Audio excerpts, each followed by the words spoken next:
தந்தையே உம்மை ஆராதிக்கின்றோம். வாழ்வை உமக்கே அளிக்கின்றோம். உம்மை அன்பு செய்கின்றோம். இயேசுவே உம்மை ஆராதிக்கின்றோம். வாழ்வை உமக்கே அளிக்கின்றோம். உம்மை அன்பு செய்கின்றோம். ஆவியே உம்மை ஆராதிக்கின்றோம். வாழ்வை உமக்கே அளிக்கின்றோம். உம்மை அன்பு செய்கின்றோம். இயேசுவே, உங்களுக்கு ரொம்ப பிடித்த இடம் எது? உங்களோட இதயம்.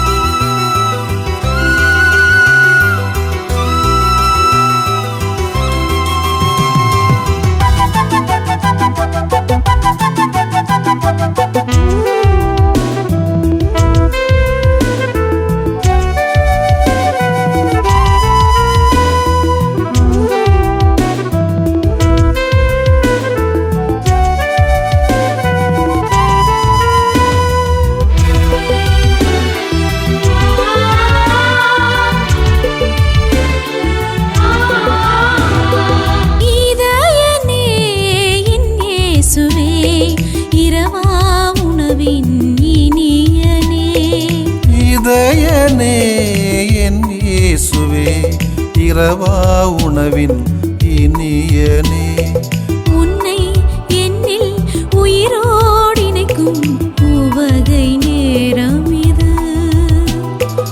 இதயனே என் இயேசுவே, இரவா உணவின் இனியனே.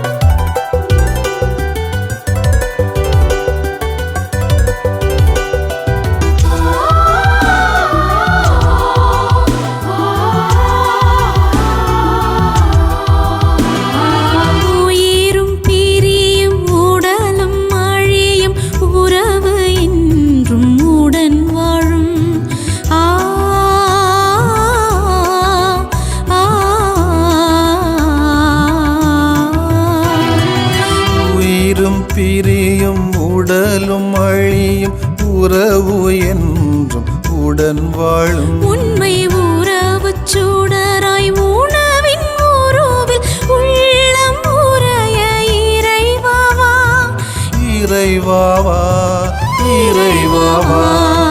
இதயமே என் இயேசுவே, இரவா உணவின் இனியனே.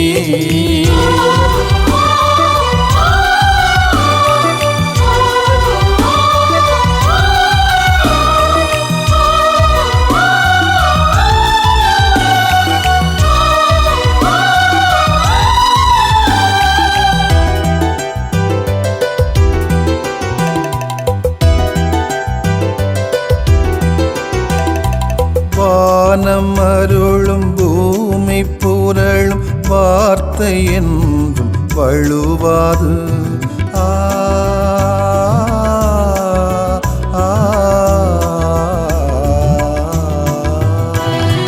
வானம் அருளும் பூமி புரளும் வார்த்தை என்றும் வழுவாது. தன் வார்த்தை கனலை உணவாய் உண்டு வாழ்வை வாழ இறைவாவா இறைவாவா இறைவாவா. இதயனே என் இயேசுவே, இரவா உணவின் இனியனே. இதயனே என் இயேசுவே, இரவா உணவின் இனியனே. உன்னை என்னில் உயிரோடு இணைக்கும் உவகை நேரம் இது.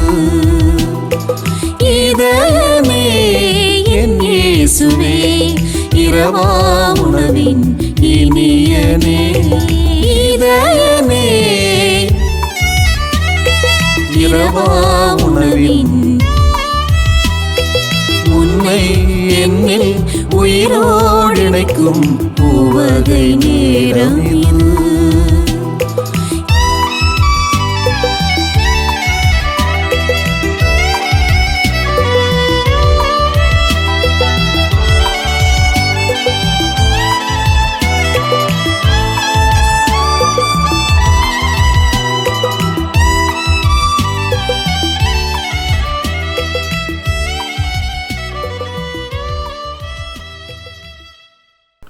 யோவான் நற்செய்தி அலகு 12 இறை சொற்றொடர்கள் 1 முதல் 11 வரை.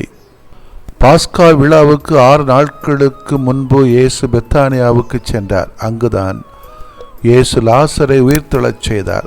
அங்கு அவருக்கு விருந்து அளிக்கப்பட்டது. மார்த்தா உணவு பரிமாறினார். இயேசுவோடு பந்தியில் அமர்ந்திருந்தவர்களுடன் லாசரும் இருந்தார். மரியா லாமிச்சை என்னும் கலப்பற்ற விலை உயர்ந்த நறுமண தைலம் ஏறக்குறைய 320 கிராம் கொண்டு வந்து இயேசுவின் காலடிகளில் பூசி அதனை தமது கூந்தலால் துடைத்தார். தைலத்தின் நறுமணம் வீடங்கம் கமழ்ந்தது. இயேசுவின் சீடருள் ஒருவனும் அவரை காட்டிக் கொடுக்க இருந்தவனுமான யூதாஸ் இஸ்காரியோத் இந்த தைலத்தை 300 தெனாரியத்துக்கு விற்று அப்பணத்தை ஏழைகளுக்கு கொடுத்திருக்க கூடாதா என்று கேட்டான். ஏழைகள் பால் கொண்டிருந்த அக்கறையினால் அல்ல, மாறாக அவன் ஒரு திருடனாய் இருந்ததால் தான் இப்படி கேட்டான். பணப்பை அவனிடம் இருந்தது. அதில் போடப்பட்ட பணத்திலிருந்து அவன் எடுத்துக்கொள்வதுண்டு. அப்போது இயேசு மரியாவை, தடுக்காதீர்கள், என் அடக்க நாளை முன்னிட்டு அவர் இதை செய்யட்டும். ஏழைகள் உங்களோடு என்றும் இருக்கிறார்கள், ஆனால் நான் உங்களோடு இன்னும் இருக்கப் போவதில்லை என்றார். இயேசு அங்கு இருப்பதை அறிந்த யூதர்கள் பெருந்திரளாய் வந்தார்கள். அவர்கள் இயேசுவை முன்னிட்டு மட்டுமல்ல, அவர் உயிர்த்தெழுந்து செய்திருந்த லாசரை காண்பதற்காகவும் வந்தார்கள். ஆதலால் தலைமை குருக்கள் லாசரையும் கொன்றுவிட திட்டமிட்டார்கள். ஏனெனில் லாசரின் காரணமாக யூதரிடமிருந்து பலர் விலகி இயேசுவிடம் நம்பிக்கை கொண்டனர். ஆண்டவரின் அருள்வாக்கு. இறைவா உமக்கு நன்றி. கிறிஸ்து இயேசுவிலே பிரியமுள்ளவர்களே, புனித வாரத்தின் திங்கட்கிழமையில் இருக்கிறோம். பல மறை மாவட்டங்களிலே அனைத்து மக்களும் அருள்பணியாளர்களும் ஆயருடைய தலைமையிலே ஒன்று கூடி இந்த மக்களின் அமைதிக்காக, நல வாழ்வுக்காக ஜெபிக்கவும், அதற்கு பயன்படுத்துகின்ற புனித எண்ணெய்களை மந்திரிக்கவும் உள்ள சடங்கிலே கலந்து கொள்ளவும் செய்கிறார்கள். இந்த நாள் உன்னதமான நாளாக அமைந்திட, உலகத்தில் அமைதியை கடவுள் உருவாக்கிட நம்மை கருவிகளாக மாற்றட்டும். உலகம் வேண்டுமா, நமக்கு உன்னதர் வேண்டுமா என்ற கேள்வியை கேட்டால் நாம் என்ன சொல்லுவோம்? ஒரு குழந்தைகிட்ட போய் பைபிள் வேணுமா அல்லது கேட்பரிஸ் அல்லது சாக்லேட் வேணுமா என்று கேட்டால் இந்த குழந்தை எதை எடுக்கும்? பெண்ணை வேண்டுமா, பேப்பரை வேண்டுமா, அல்லது கூல்ட்ரிங்க்ஸ் வேண்டுமா என்று கேட்டால், அல்லது பீஸா வேணுமா என்று கேட்டால் அந்த குழந்தை இன்றைக்கு எதை எடுக்கும்? அதுபோலத்தான் நாம் நம்மிலே பலரும் உண்டு. உலகம் வேண்டுமா, உன்னதர் வேண்டுமா என்று கேட்டால் நம்மளே பல பேர் சொல்லுவது உலகம் வேணும், உன்னதரும் வேணும். சில பேர் சொல்லுவாங்க உலகம் போதும்பா, உன்னதர் வந்து நமக்கு என்னத்தை செய்ய போகிறாரு, உலகத்தில் தானே வாழ போகிறோம் அப்படின்னு. சில பேர் உன்னதர் வேணும், உலகம் தேவையில்லை அப்படின்னு சொல்லுவார். மார்த்தா மரியா குடும்பத்தினுடைய உற்ற நண்பர் இயேசு. எருசலேமிலே இடைநெருக்கடியான பாஸ்கா காலத்திலே பயணிகள் பெத்தானியாவிலே தங்குவது வழக்கம். வழக்கத்துக்கும் பழக்கத்துக்கும் விளக்கத்துக்கும் இடையே இருக்கக்கூடிய போராட்டம் தான் வாழ்க்கை என்பதும் நம்ம ஒரு பக்கம் இருக்கட்டும். நாடோடி வாழ்வு வாழ்ந்து தலை சாய்க்க இடமில்லாத இயேசுவுக்கு இவர்களின் வீடை இளைப்பாறும் இடமாக இருந்தது. அங்கு நடந்த நிகழ்ச்சியின் ஒவ்வொரு நிகழ்வும் கதை மாந்தர்களும் நம்மை பிரதிபலிக்கின்றவர்களாகவே தெரிகிறார்கள். புனித வாரத்தில் அடியெடுத்து வைத்துள்ள நாம் மரியா போல இயேசுவிடம் உறவு கொண்டுள்ளோமா, அல்லது யூதாஸை போல இயேசுவிடம் நடந்து கொள்கிறோமா? யூதாஸுக்கு உன்னதம் தேவையில்லை, உலகம்தான் தேவை. அதற்கு உன்னதரை பயன்படுத்தி கொண்டார். மரியா கடவுளின் காலடியில், ஆண்டவரின் காலடியில் அமர்ந்து அவரது வார்த்தைகளை செவிசாய்த்தவர். ஆண்டவரிடத்திலே அளவுக்கு அதிகமாக அன்பினை, பாசத்தை கொண்டவள், பற்றை கொண்டவள், அந்த அன்பினை தன் செயலிலே காட்டியவள். விலையுயர்ந்த நல்ல என்ற ஒவ்வொரு சொல்லும் அவரின் அன்பிற்கு சான்றே. அவர் தன் சீடர்களின் கால்களை நீரினால் கழுவும் முன்பே இவரின் கால்களின் அருமணத்தைலம் கொண்டு கழுவுகிறார். சீடத்துவத்தின் சிகரம் ஆகுகிறாள். நம்மிலே கொஞ்சம் பேராவது மரியாதை போல இருக்க முடியுமா? முயற்சி எடுத்து பார்ப்போம். ஏதோ I love Jesus, I like Jesus என்று வாட்ஸ்அப்லேயும் யூடியூப்லேயும் ஷார்ட்ஸ்லேயும் ரீல்லையும் போட்டால் பத்தாது.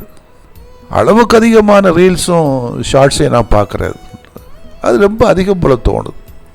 ஆண்டவரே நீ மட்டும்தான், நீ மட்டும்தான், நீ மட்டும்தான், அதை கொஞ்சம் செயலில் கொஞ்சம் காட்டுவோமே.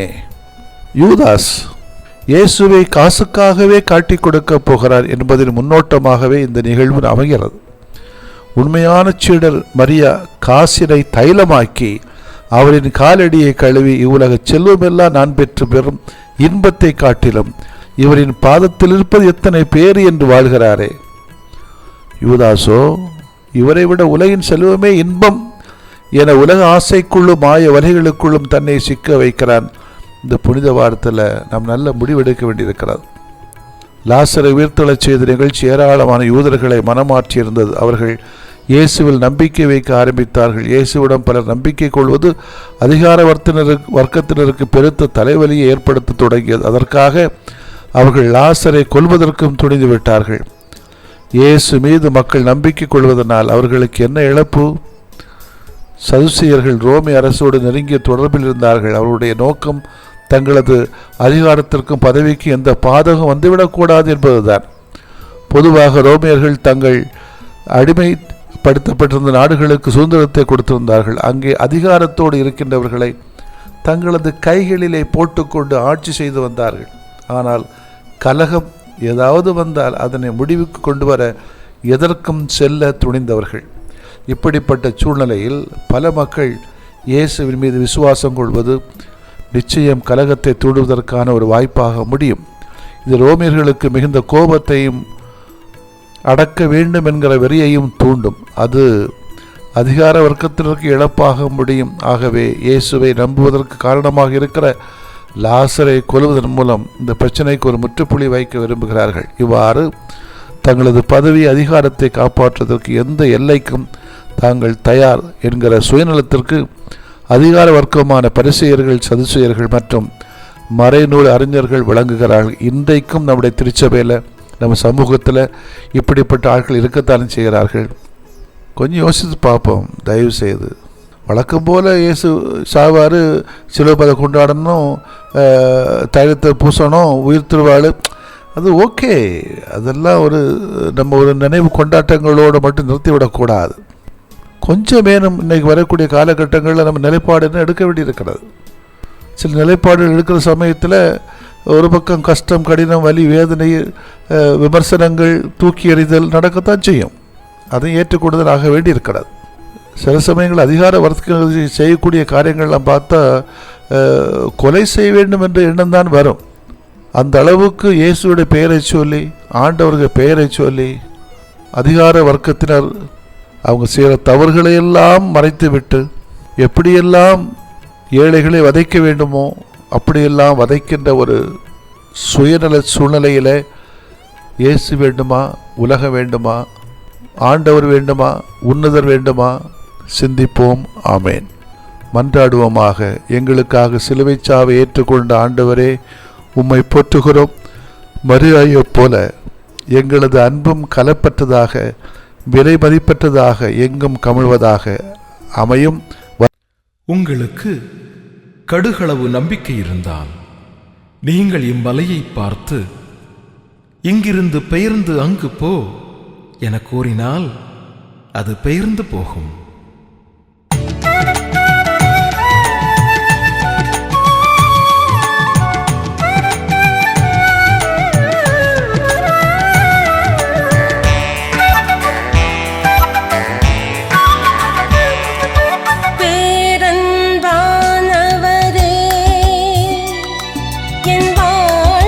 பெரியன செய்பவரே,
செல்வேனையா.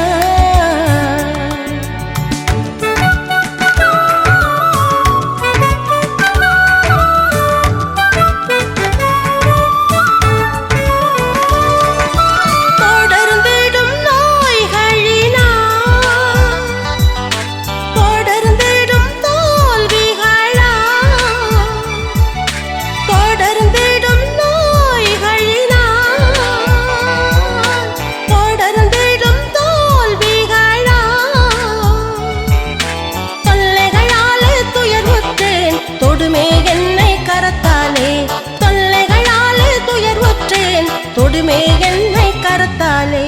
பேரன்பானவரே, என் வாழ்வில் பெரியன செய்பவரே,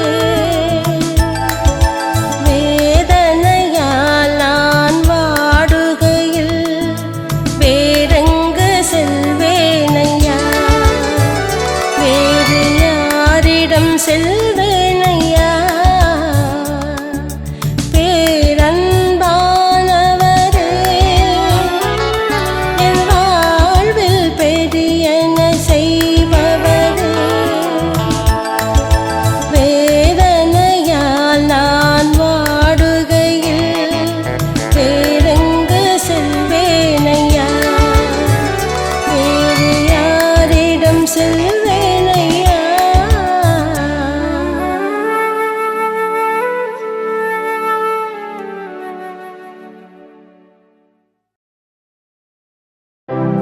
வானின்று அவர்களுக்கு அப்பமளித்தீரே,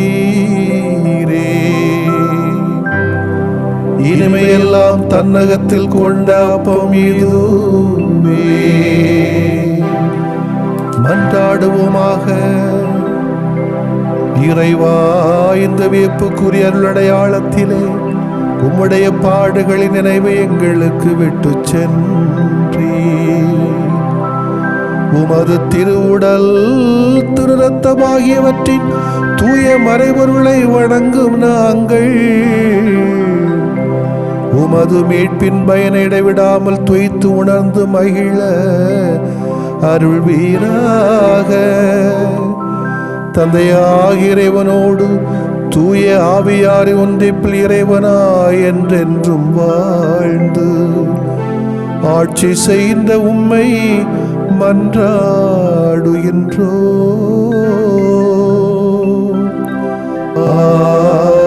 ஆமென்.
மண்ணிலை வாழ்ந்திடச் செய்திடுமே.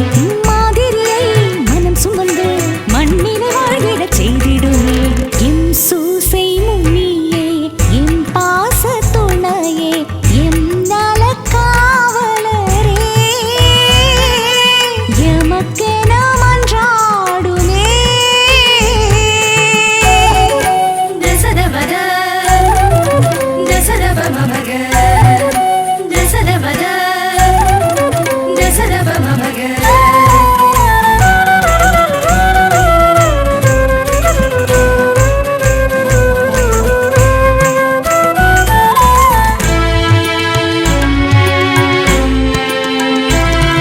நம்பிக்கை ஒளியில் உம்மை தேடும் எம்மை நலமுடன் காப்பவரே, சரி சதசாரவத சரி கரி சரி சதசாரவத ரேசா நம்பிக்கை ஒளியில் உம்மை தேடும் எம்மை நலமுடன் காப்பவரே, உம் நீதியினை நிதம் பற்றி பரமனில் இணைந்திட அருள்வீரே. உம் நீதியினை நிதம் பற்றி பரமனில் இணைந்திட அருள்வீரே. எம் சூசை முனியே, எம் பாச துணையே, எம் நலக் காவலரே, எமக்கென மன்றாடுமே.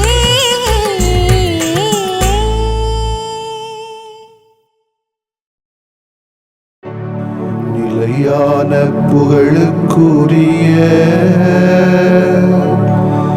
தூய இறை நன்மைக்கு எல்லா காலமும் தொழுகையும் புகழும் போற்றியும் ஆட்சிமையும் உண்டாக கடவது. போற்றியும் ஆட்சிமையும் உண்டாக கடவது. தந்தை, மகன், தூய ஆவியாரின் பெயராலே ஆமென்.